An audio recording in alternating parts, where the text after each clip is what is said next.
بسم الله الرحمن الرحيم.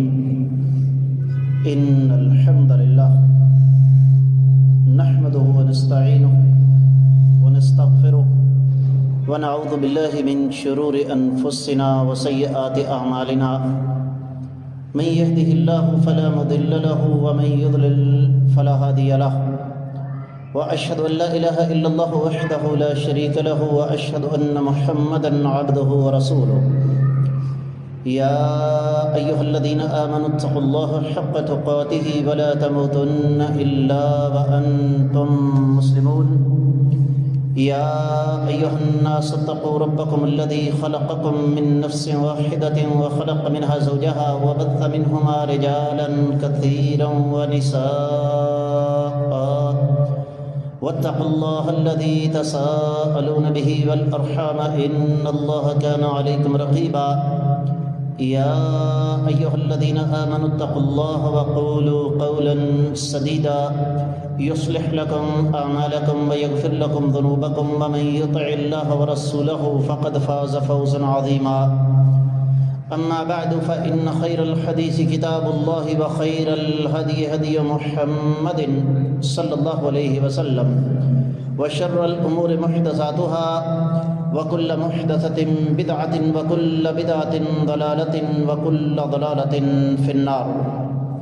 قال الله عز وجل بعد أعوذ بالله السميع العليم من الشيطان الرجيم بسم الله الرحمن الرحيم قاف والقرآن المجيد بل عجبوا أن جاءهم منذر منهم فقال الكافرون هذا شيء عجيب أإذا متنا وكنا ترابا ذلك رجع بعيد قد علمنا ما تنقص الأرض منهم وعندنا كتاب حفيظ بل كذبوا بالحق لما جاءهم فهم في أمر مريج أفلم ينظروا إلى السماء فوقهم كيف بنيناها وزيناها وما لها من فروج والأرض مددناها وألقينا فيها رواسي وأنبتنا فيها من كل زوج بهيج تبصرة وذكرى لكل عبد منيب ونزلنا من السماء ماء مباركا فأنبتنا به جنات وحب الحصيد والنخل باسقات لها طلع نضيد رزقا للعباد وأحيينا به بلدة ميتا كذلك الخروج كذبت قبلهم قوم نوح وأصحاب الرس وثمود وعاد وفرعون وإخوان لوط وأصحاب الأيكة وقوم تبع كل كذب الرسل فحق وعيد أفعينا بالخلق الأول بل هم في لبس من خلق جديد ولقد خلقنا الإنسان ونعلم ما توسوس به نفسه ونحن أقرب إليه من حبل الوريد إذ يتلقى المتلقيان عن اليمين وعن الشمال قعيد ما يلفظ من قول إلا لديه رقيب عتيد وجاءت سكرة الموت بالحق ذلك ما كنت منه تحيد ونفخ في الصور ذلك يوم الوعيد وجاءت كل نفس معها سائق وشهيد لقد كنت في غفلة من هذا فكشفنا عنك غطاءك فبصرك اليوم حديد وقال قرينه هذا ما لدي عتيد ألقيا في جهنم كل كفار عنيد مناع للخير معتد مريب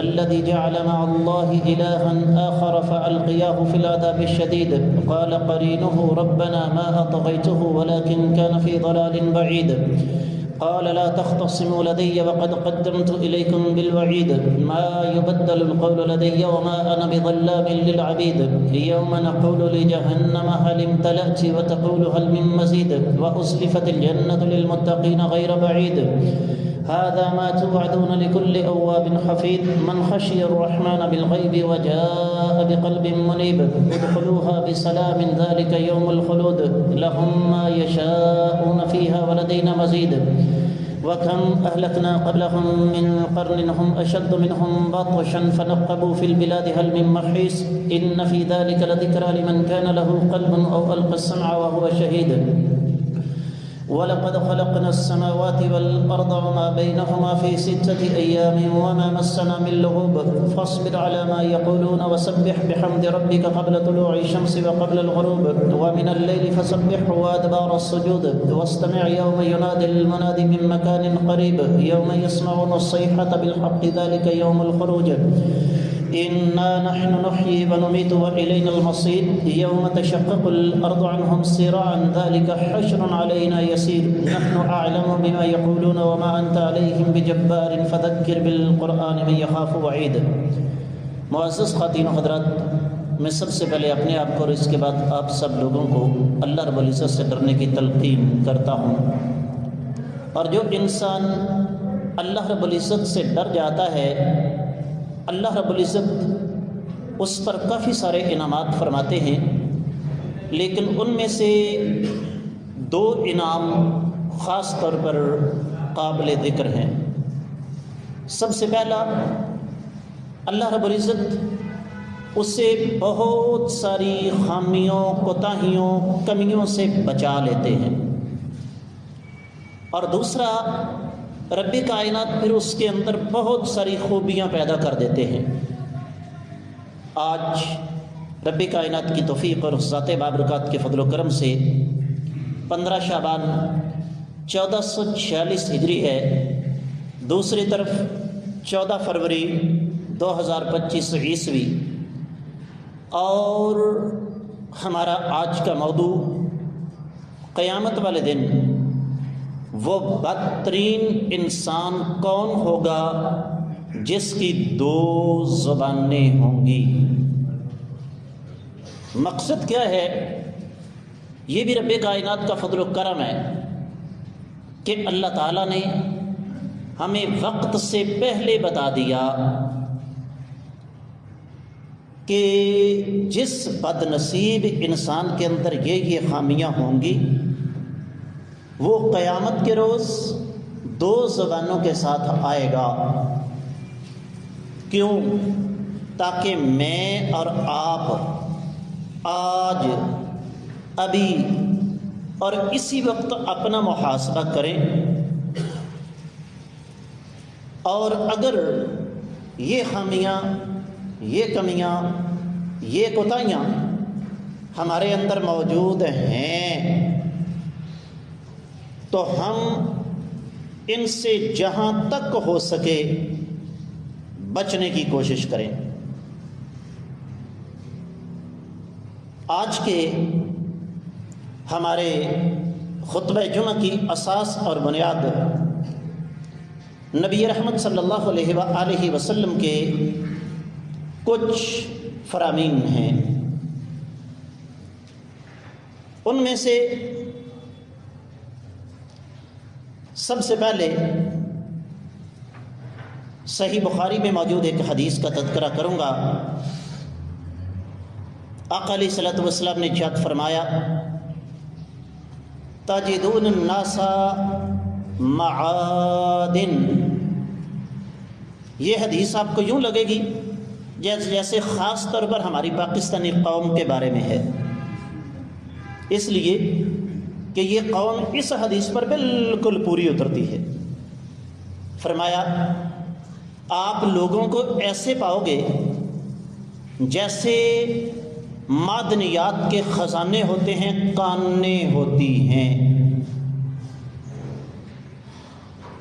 خیارہم فی الجاہلیہ خیارہم فی الاسلام اذا فقہوا۔ جو لوگ زمانہ جاہلیت میں کفر میں بہت زیادہ آگے تھے، جب ان کو دین کی سمجھ آ گئی، دین کو سمجھ کر انہوں نے اسلام قبول کر لیا، تو اسلام لانے کے بعد وہ اس میدان میں آ کر بھی بہت آگے چلے گئے۔ یہ میں آپ کو ساتھ چلانے کے لیے حدیث شروع سے پڑھ رہا ہوں، اصل موضوع یہ نہیں ہے۔ اور فرمایا، وَتَجِدُونَ خَيْرَ النَّاسِ فِي هَذَا الشَّأْنِ أَشَدُّهُمْ لَهُ كَرَاهِيَةً۔ اور آپ دیکھیں گے کہ لوگوں میں سے بہترین وہ لوگ ہیں جو فطرت کے راستے پر چلتے ہوئے اسلام لانے کے بعد زمانے جاہلیت کی کفر کی ہر رسم، ہر عادت، ہر طور، ہر طریقے سے کراہت کرتے ہیں، نفرت کرتے ہیں۔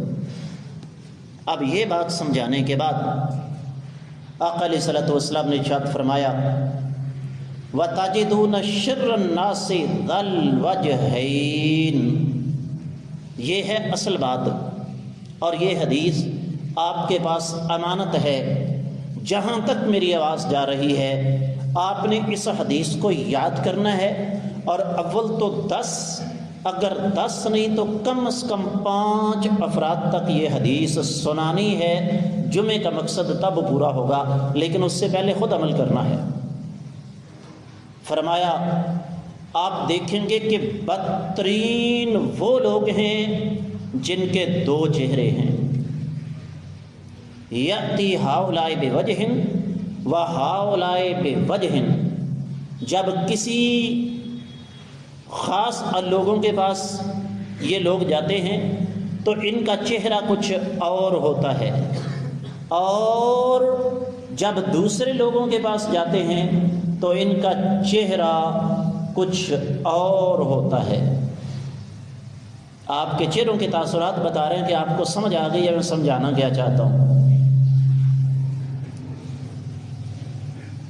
اس پر بات کریں گے بعد میں، لیکن پہلے ذرا آقا علیہ الصلوۃ والسلام کی اس حوالے سے کچھ احادیث پر بات کریں۔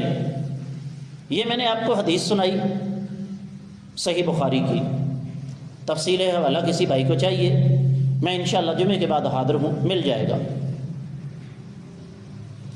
ایک اور حدیث مبارکہ جو کہ سنن ابی داؤد کی ہے، فرمایا من کان لہ وجہان فی الدنیا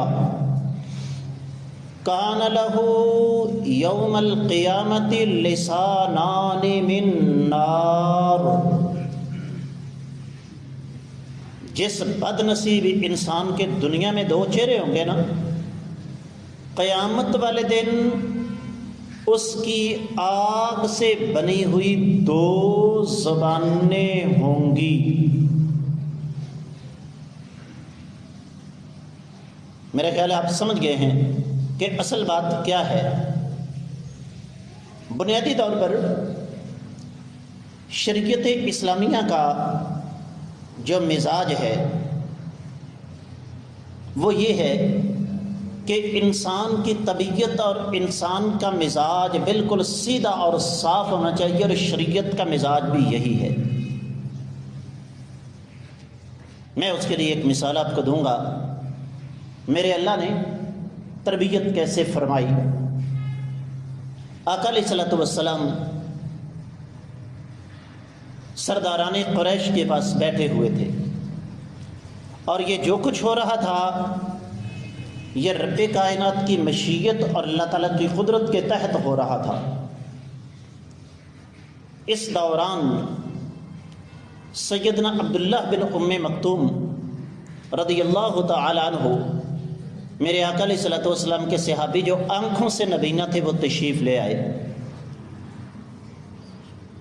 نبی رحمت صلی اللہ علیہ وسلم کو یہ ناگوار گزرا کہ میں سرداروں کے پاس بیٹھا ہوں تو یہ نبینہ صحابی میرے پاس آ گیا ہے۔ آپ علیہ الصلوۃ والسلام زبان سے کچھ نہ بولے، لیکن آپ کے چہرے پر ناگواری کے اثرات آ گئے۔ اب وہ نبینہ صحابی بیچارے تو نہیں دیکھ سکتے، لیکن جو ذات عرش پر ہے تربیت کرنے والی وہ تو دیکھ رہی ہے نا۔ میرے اللہ کو یہ بات پسند نہ آئی، فوراً قرآن نازل کر دیا، بسم اللہ الرحمن الرحیم، عبس وتولی ان جاءہ الاعمی وما يدريك لعله يزكى او يذكر فتنفعه الذكرى۔ اے میرے نبی صلی اللہ علیہ وسلم، آپ کو دی گئی نبوت، رسالت، مرتبہ، مقام، شان، قدر و منزلت یہ ہماری رحمت ہے، اور آپ قیامت تک کی آنے والی انسانیت کے لیے رول ماڈل اور نمونہ ہیں۔ آپ کے نزدیک امیر غریب، چودھری کمزور، اونچے خاندان والا کمزور خاندان والا سب برابر ہیں۔ عزت اور احترام صرف اور صرف اسے ملے گا جس کے بارے میں قرآن کہتا ہے یا ایھا الناس، یہ سورۃ الحجرات ہے، انا خلقناکم من ذکر وانثی وجعلناکم شعوبا وقبائل لتعارفوا۔ میرے اللہ نے ساری انسانیت کو مخاطب کیا، اے لوگو ہم نے تمہیں ایک مرد اور ایک عورت سے پیدا کیا ہے، اور تمہارے خاندان اور قبیلے بھی ہم نے بنائے۔ تم میں سے ان اکرمکم عند اللہ اتقاکم، تمہارے قبیلے خاندان اس وجہ سے بنے کہ تمہارا تعارف ہو سکے، ایک دوسرے کی پہچان ہو سکے، لیکن تم میں سے عزت زیادہ اسی کی ہے جو اللہ کے ہاں زیادہ پرہیزگار ہے۔ اے میرے نبی صلی اللہ علیہ وسلم، اس نبینہ صحابی کے آنے پر آپ کی پیشانی پر پڑی ہوئی سلوٹ عرش والے رب کو پسند نہیں ہے۔ وَمَا يُدْرِيكَ لَعَلَّهُ يَزَّكَّىٰ، آپ کو کیا پتا کہ ان بڑے بڑے سرداروں کا وہ مرتبہ اور مقام ہمارے نزدیک نہیں ہے جبکہ اس آپ کے نبینہ صحابی کا مرتبہ اور مقام زیادہ ہے۔ یہ تربیت ہو رہی ہے۔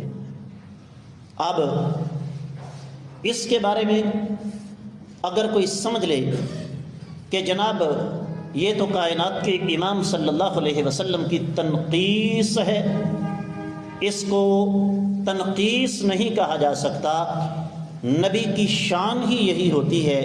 جب ہم کہتے ہیں کہ نبی معصوم عن الخطا ہوتا ہے، اس کے بارے میں دو باتیں ذہن میں رکھیے گا۔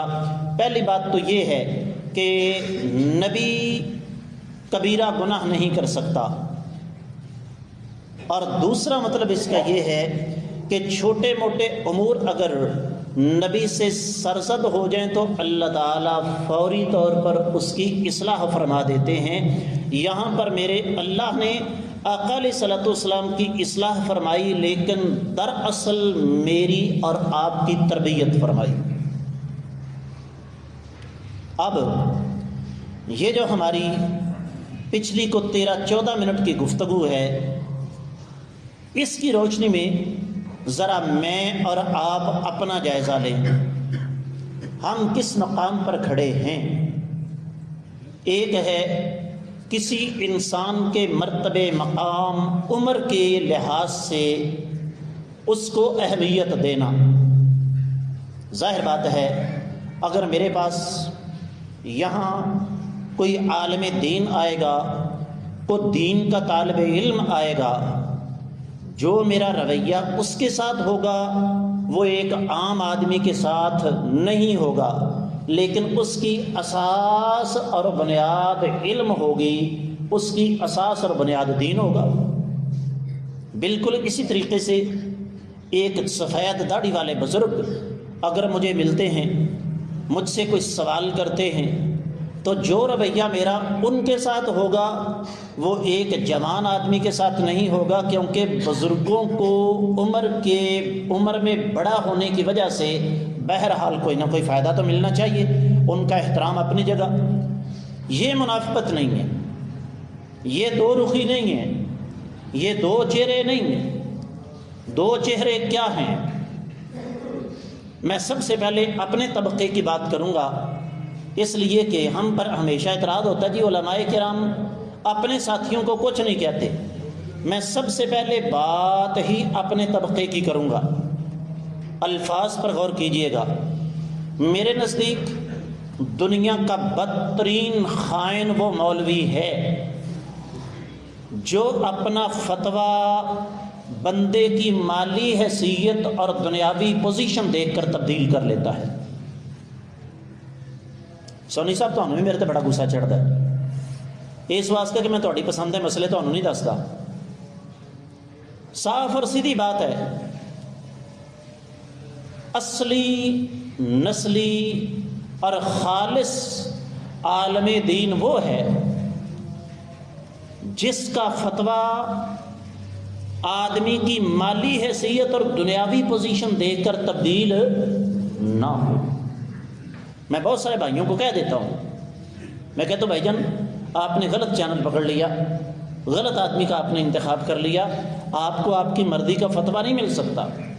مقصد ان کا یہی ہوتا ہے کہ ساری پوزیشن کو دیکھ کے، سارے مال کو دیکھ کے استاد ری فتویٰ بدل لین. میں نے کہا یہ آپ نے غلط جگہ آ گئے، آپ یہاں یہ چیز نہیں ہو سکتی. اور آپ یہ دیکھیں یہاں تک کہ جنازوں میں بھی فرق آ جاتا ہے. کوئی غریب آدمی فوت ہو جائے باجوہ صاحب تو جنازہ چند سیکنڈ کے اندر، اور جنازے سے پہلے محض 2-4 منٹ کی گفتگو. اور اگر کوئی مر جائے خان بہادر، اگر کوئی مر جائے چودھری، مجھے اچھی طرح یاد ہے، نام نہیں میں لینا چاہتا، مصری جی تمہیں پتہ ہوئے گا، ایک صاحب فوت ہو گئے. اب مولانا صاحب تقریر فرما رہے ہیں ان کی جنازے پہ، اور کیا کہہ رہے ہیں والا چودھری صاحب بڑے چنگے سن، کدے کدے جمعے دی نماز پڑھ لیندے ہوندے سن. اب مجھے نہیں پتا کہ یہ چودھری صاحب کی شان میں گستاخی کی گئی ہے یا ان کا پول کھولا گیا ہے مرنے کے بعد. تو یہ دو رخی ہے کہ امیر کے لیے فتویٰ کچھ ہو، غریب کے لیے کچھ ہو. امیر کے ساتھ رویہ کچھ ہو، غریب آدمی کے ساتھ رویہ کچھ ہو. جہاں اپنا مفاد ہو وہاں دین سمیت ہر چیز داؤ پر لگا دی جائے، اور جہاں اپنا مفاد نہیں، کیا کہوں، ایک بات یاد آ گئی، مسئلہ سمجھ لیجئے ضمناً. نبی کریم صلی اللہ علیہ وسلم کی صحیح حدیث ہے، صحیح مسلم میں، تفصیلی مسئلہ جس کو چاہیے میرے چینل پر جا کر دیکھ لے. ایک بندے نے ایک مجلس میں کہہ دیا طلاق طلاق طلاق، تو صحیح حدیث کے مطابق یہ کتنی ہے بھائیوں؟ ایک. صحیح مسلم کی حدیث ہے، کتاب و طلاق، باب طلاق ثلاث، پہلی حدیث ہے، اس میں دکھائی بھی جا سکتی ہے. شہر کا نام بھی نہیں بتاتا، آپ لوگ پہنچ نہ جائیں کہیں. یار لوگوں نے کہا کہ نہیں جی طلاق طلاق طلاق تینوں ہو گئیں. اب اس کا حل حلالہ ہے. آپ یقین جانیے ریکارڈ پر یہ بات موجود ہے. ہم طلباء تھے، جب اس بہت بڑے دینی ادارے کے مدیر کا کوئی اپنا عزیز آ جاتا یا 4 پیسے اس کو لگا دیتا تو وہ ان کو ہمارے پاس بھیج دیتے کہ وہاں سے جا کے فتویٰ لے آؤ کہ ایک مجلس کی 3 طلاقیں 3 نہیں ہوتی بلکہ 1 ہوتی ہے. لیکن جب کوئی اجنبی جاتا، یہ بات کر رہا ہوں 95 سے پہلے کی، جب 10,000 روپیہ بہت بڑی رقم تھی، سیالکوٹ کا لاہور سے کرایہ اس وقت 14 روپے تھا. کہنے لگے جی یہ نوجوان ہمارے پاس موجود ہے، ایک رات میں حلالہ کر دے گا، 10,000 روپیہ آپ سے وصول کرے گا. اور یہ دو رخی ہمارے اندر ہر سطح پر موجود ہے. ایک جملہ ہے، کسی کہنے والے نے بڑی پیاری بات کی، کہنے لگے اگر کسی کو مجھ سے شکوہ ہے تو وہ مجھ ہی سے کرے، کیونکہ میری کوئی اور برانچ نہیں ہے. جس کو انگریزی میں کہتے ہیں ٹو دی پوائنٹ بات کرنے والا بندہ. شریعت ہر مسلمان کو ویسا دیکھنا چاہتی ہے. آپ کو اگر مجھ سے شکوہ ہے نا تو میرے ساتھ بات کریں، لیکن جب میرے سامنے آئے استاد جی، شیخ صاحب، قاری صاحب، حافظ صاحب، علامہ صاحب، اور جب میں اٹھ کر چلا جاؤں وہ چھڑ یار پر کوئی حال نہیں مولوی صاحب دا. یہ دو رخی ہے. امیر غلطی کرے تو یہ بن گیا فیشن، اور غریب غلطی کرے تو یہ بن گیا جرم اور عیب. اور یہ چلن، یہ رویہ ہر سطح پر ہمارے اندر موجود ہے، جس کے نتیجے میں ہماری گھریلو زندگی سے لے کر ملکی سطح پر ہر جگہ تباہی اور بربادی مچ رہی ہے. جس کا سب سے بڑا ثبوت آپ کو یوں ملے گا کہ آپ ایک عام آدمی بن کر کسی سرکاری دفتر میں چلے جائیں، لوگ کہتے ہیں فرعون غرق ہو گیا دریائے نیل میں، میں کہتا ہوں جس نے فرعون آج کے دور میں دیکھنے ہو کسی سرکاری دفتر میں چلا جائے، اور وہ بھی بغیر سفارش کے، عام سادہ سے کپڑوں میں، بغیر پروٹوکول کے، بغیر اپنی حیثیت بتائے، وہ بندہ آپ کی بات سننا تو دور کی بات ہے، آپ کے ساتھ ملاقات کرنا پسند نہیں کرے گا۔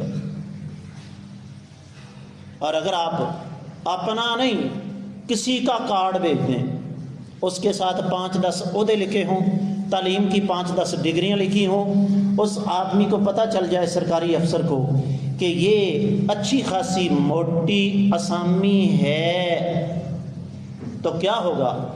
وہ بندہ اٹھ کے آپ کا خود استقبال کرنے کے لیے آئے گا۔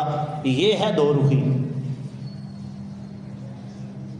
نبی کریم صلی اللہ علیہ وسلم کی حدیث سن لیجئے، اللہ اکبر۔ آقا علیہ الصلوۃ والسلام نے ارشاد فرمایا، غرباء، فقراء، مساکین،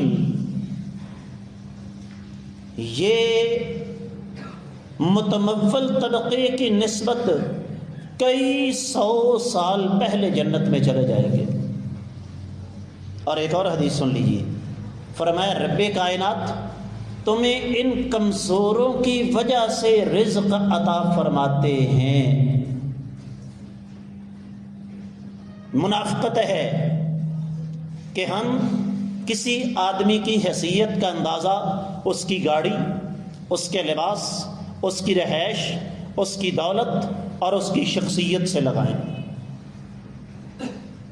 ایک دفعہ پھر وہی آیت مبارکہ پڑھوں گا سورۃ الحجرات کی، یا ایھا الناس انا خلقناکم من ذکر وانثی وجعلناکم شعوبا وقبائل لتعارفوا ان اکرمکم عند اللہ اتقاکم۔ اے لوگو، ہم نے تمہیں ایک مرد اور ایک عورت سے پیدا کیا، اور تمہاری پہچان کے لیے تمہارے خاندان اور قبیلے ہم نے بنائے۔ اللہ کے ہاں، اللہ کے ہاں، اللہ کے ہاں تم میں سے عزت اس کی ہے جو زیادہ متقی اور پرہیزگار ہے۔